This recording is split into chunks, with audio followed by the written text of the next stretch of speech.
Donc, merci beaucoup tout le monde. C'est tellement... j'avoue que c'est intimidant en plus d'être ici. Ça me fait penser à la première heure de Jay du Temple. C'était vraiment une histoire d'amour. Puis après ça, on s'est tanné. Hein? Fait que, ça va être dégueulasse en deuxième heure. C'est sûr que ça... c'est à vous à garder le rythme, comme on dit. Oui. En attendant, parlons de rythme. On va aller voir Olivier Niquette avec son petit petit. On est en train de montréaliser Québec. Pas besoin d'être sûr de rien les écouter. C'est gratis. On est chanceux de vivre dans un pays où la démocratie s'exerce.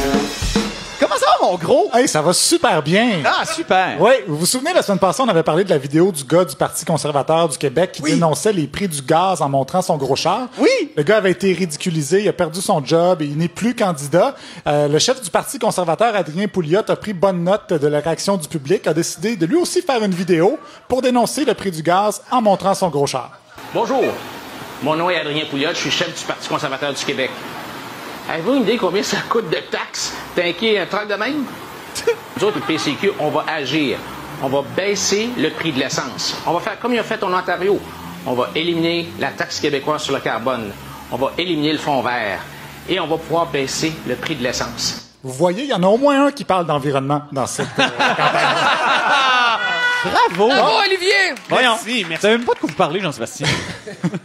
Encore une fois, M. Pouliot veut faire parler de lui, mais même si c'est pour se faire critiquer, ce qui n'est pas le cas de Marie-Chantal Toupin, qui elle aussi a fait une vidéo sur Facebook cette semaine où elle invite les gens à arrêter de la gosser. Sérieux, venez pas sur ma page, vous venez me critiquer, puis me juger, me cataloguer.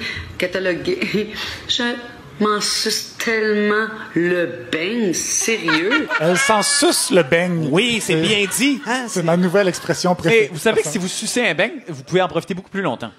J'avais pas vu ça de même.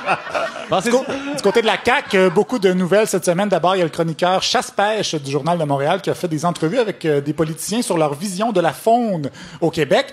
C'est la candidate Sonia Lebel avec un chandail de camouflage qui a répondu à ces questions pour la CAQ. Et la CAQ, vous serez rassurés d'apprendre qu'ils sont convaincus que la faune, c'est une richesse naturelle. Mais nous, à la CAQ, on est convaincus que la faune est une richesse naturelle. Hein? C'est notre patrimoine québécois. Je me plais à dire que c'est notre Walt Disney collectif. Eh oui. Elle se plaît. À dire que c'est... Mais j'ai déjà rencontré personnellement et elle lâchait pas. Un commentaire un peu de Mickey Mouse ou de Mickey Mouse dans ce cas-ci, puisqu'on parle de chasse à l'orignal. Hey. Je vous rappelle... Tu sais, le gars... Je suis bilingue. Je vous rappelle que le ministre Luc Blanchette disait récemment que les pourvoiries ne visaient pas une clientèle de Walmart. Alors, venez pas dire après que le PLQ et la CAQ, c'est la même affaire. Il y a aussi été question du candidat d'Henri Richelieu, qui est entre autres reconnu pour organiser des soirées nain Jean-Baptiste, Jean-Sébastien, des soirées animées par une personne de petite taille le soir de la Saint-Jean. Ça nous a valu cette excellente ligne de l'attaché de presse de la CAQ qui défendait son candidat. Le nain a été bien traité et il a été payé. Ah, ben là! C'est un peu court. De quoi se plaint-il? C'est un peu court comme explication. Un commentaire qui a heurté, C'est écœurant, ça. qui a heurté bien des gens, mais il y a toujours Éric Duhem de Cogeco pour nous représenter l'autre côté de la médaille, parce que lui, Éric, il s'est déjà battu à la demande d'une personne de petite taille pour préserver les activités de lancer du nain qui devaient être interdites par une loi en Ontario. Le projet de loi, finalement, jamais été adopté. Il est mort au feuilleton en Ontario. Et nos nains ont pu continuer à exercer leur profession. Nos nains. Je sais pas comment les appeler. De lancer. De projectiles. De projectiles qu'on lance, qu'on garoche dans le fond des bars. Un petit pas pour l'homme et un tout petit pas aussi pour les nains. Monsieur Duhem, qui tenait quand même à préciser une chose. Puis moi, personnellement, je veux vous le confesser, je n'ai jamais pris un nain par le califourchon, je l'ai jamais garoché au bout de mes bras, OK? Content de savoir ça quand même. Et surtout, il voulait nous dire que c'était un combat important à mener pour les petits travailleurs. Je pense qu'ils ont le droit aussi d'exercer une profession. C'est une question de liberté de choix. Si tu veux, puis t'acceptes, c'est pas pire qu'un boxeur qui monte dans le ring ou une danseuse qui va se dévêtir devant d'autres mondes. Je pense que c'est le respect de la personne. Si c'est fait dans le respect, puis si le gars, il est padé puis qu'il se blesse pas, parce que le nain à qui je parlais, là, il avait son casque, il avait des coudes, des genoux, tout le kit, puis il était habitué de tomber puis de se faire garrocher, c'était sa job. Alors, tant que tu lances ton nain dans le respect, il n'y a pas de problème. Dire qu'il y en a qui trouvent que c'est moi qui est absurde. La vie est bien pire que nous autres, voyons donc. Ça a aussi donné l'occasion à Bernard Drinville et Luc Lavoie de lire plein de beaux jeux de mots suggérés par leurs auditeurs. Des auditeurs qui, visiblement, ont écumé les mots commençant en « in » dans le dictionnaire. Et je vous ai fait un magnifique montage ponctué des rires de Luc Lavoie. Oui. Il avait baptisé ça la nain Jean-Baptiste. C'est pas parce qu'on rit que c'est drôle. C'est n'importe quoi. Nous écrit un auditeur. C'est n'importe quoi. C'est n'importe quoi. Non, quand même pas mal. Alors, nos auditeurs sont déchaînés. Un inconscient. Un incompétent. Un ingrat. Il rit à chaque fois, hein? Un imbécile. Un incompris. Un intouchable, un invalide, un inconcevable. Commandité par le dictionnaire Robert. Anéantir la CAQ. Un imparfait, un incompétent, un insupportable pour la CAQ. Une infection. OK, arrêtez, là. C'est juste un accident. OK. C'est une incompréhension. Ça, c'était diffusé où, ça? Négligez le candidat. 98.5. OK, on sait. Attendez. Un imposteur. Comment il trouve ça drôle à la centième blague? Moi, je suis pogné dans le trafic, j'écoute ça, j'ai des problèmes, là. Mais la personne qui rit va pas voir le show de Rosalie Vaillancourt, tu vas mourir sur place. Alors voilà, ça t'amuse. Je savais pas que vous écoutiez le 98.5, Jean-Sébastien. Donc, on l'a pas entendu, mais le dernier, c'était un intestin et c'était mon préféré. C'est quand même incroyable. C'est la radio de demain. Oui. Toujours dans le monde de la CAQ, je vous avais parlé il y a 2 semaines de la candidate dans Abitibi-Ouest, Suzanne Blais, qui aimait beaucoup les Pinot Colada. Oui. Elle était en entrevue dans une télé communautaire locale cette semaine où elle a décrit les enjeux de son coin. Les enjeux, selon moi, de la conscription de l'Abitibi-Ouest.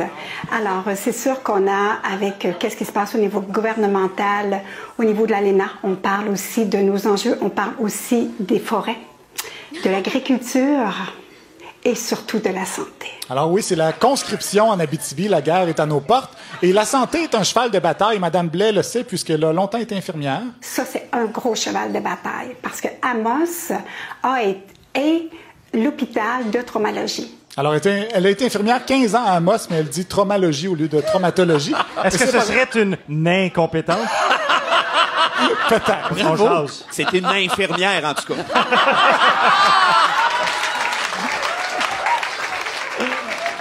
Wow! Mais tout ça, c'est pas grave parce qu'elle veut s'attaquer à une autre chose importante, les salaires. Mais on parle aussi au niveau salarial. Il faut redorer les salaires aussi. Oui, redorer les salaires parce que pour ce qui est de redorer les blasons, il faudra peut-être penser à quelqu'un d'autre. Autre grand enjeu de la semaine, la liberté. Semble-t-il que la liberté est menacée chaque jour chez nous. Et même s'il est un tenant des dictatures douces, comme il l'a souvent dit, Jeff Fillion veut aussi se battre pour la liberté, sa liberté plus précisément. Pour moi, j'essaie de trouver le moyen de retrouver cette liberté-là. Comment je fais pour retrouver cette valeur-là qui est essentielle à ma vie, qui est c'est mon fioul. C'est l'essence que je mets dans mon moteur. C'est de me sentir libre. Malheureusement, on a l'impression que chaque jour on en parle. Oui, il carbure à la liberté et son moteur est en train d'étouffer. C'est pourquoi il a décidé de poser un geste radical. Donc, la décision que j'ai prise en fin de semaine, c'est que je vais me lancer dans un processus de transformation physique. Tu veux dire? Jeff veut devenir une Jeff. Jeanne-Françoise. Okay. Françoise. Jeanne. Je suis arrivé à la conclusion que c'est le seul moyen de regagner une certaine liberté et surtout le droit à l'erreur. Oui, Jeanne-Françoise Fillion veut être une femme libérée, même si c'est pas si facile. Bravo. On va peut-être lui expliquer quand même que les femmes gagnent moins cher que les hommes, sont plus souvent victimes de violences que les hommes et se font régulièrement mansplainer par des animateurs de radio, mais ça, visiblement, ils s'en sucent le beigne. Et d'ailleurs...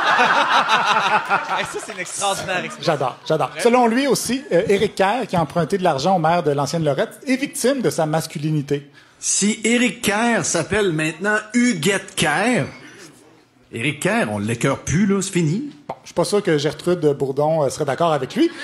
D'ailleurs, selon Patrick Lagacé, c'est un autre problème que M. Kerr vit, c'est qu'il s'est tiré dans le pied en jouant au baseball avec des flèches. Quand il s'agissait de souligner les péchés des autres, ben il était le premier au bâton avec ses flèches. Il était le premier à la plaque avec ses flèches.